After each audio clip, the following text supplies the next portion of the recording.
Hi, welcome to SBR Videos. I'm Peter Loshak. We are continuing our coverage of the 2015 Belmont Stakes. We're talking right now with Ed from winningponies.com, who covered the Preakness with us, gave us an awesome analysis of that race, gave us some very profitable advice. He liked American Pharaoh in the Preakness. I agreed with him. What will he tell us about American Pharaoh in the Belmont? I don't know. We will see. Ed from winningponies.com. Thanks so much for being back with us.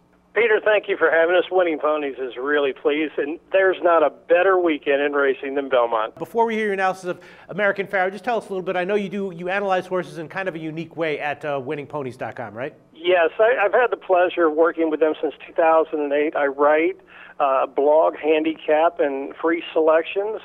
I've done everything from soup to nuts. It's been a true pleasure actually working with people that are a part of the game.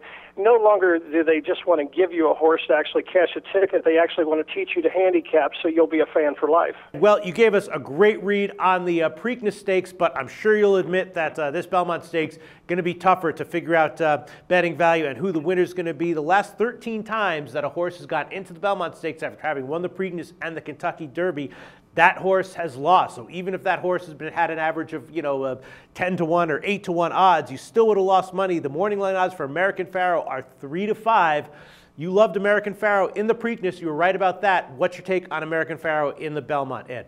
I think American Pharaoh in the Preakness was actually good value, and right. when the track came up so quickly muddy and quickly inundated with rain, I think it actually played into his hand. The Belmont is a different animal completely. Right. We're talking a mile and a half, sweeping, almost European-style turns, and horses and riders can get lost on this. I don't think this race may fit into his wheelhouse just as smoothly.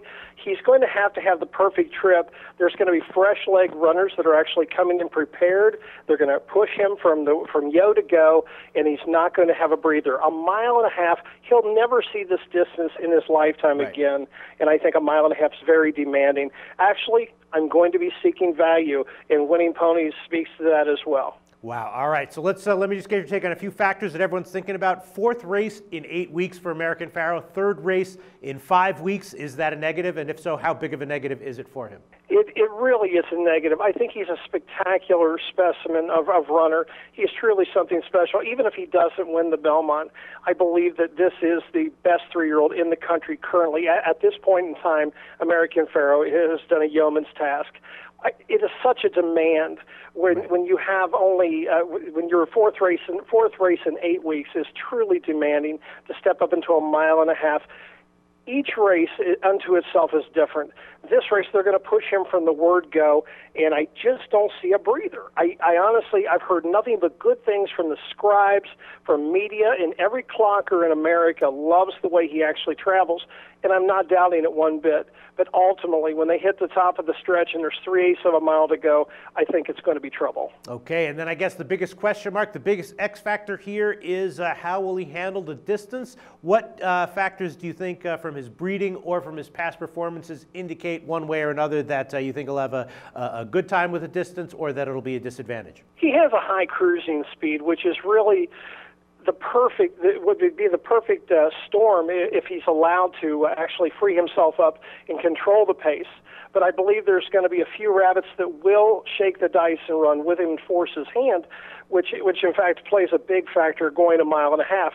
Now, the mile and 3/16, he jumped out and was allowed to cross over, and once he established the lead and he got out of the 3 inches of water on the rail, it played a big factor. And from there, it was just a matter of time and how far and how many lengths he would win by. When I look at this race, I feel completely different. The greatest part of me wants this for racing, because I think racing could use that booster shot in the arm.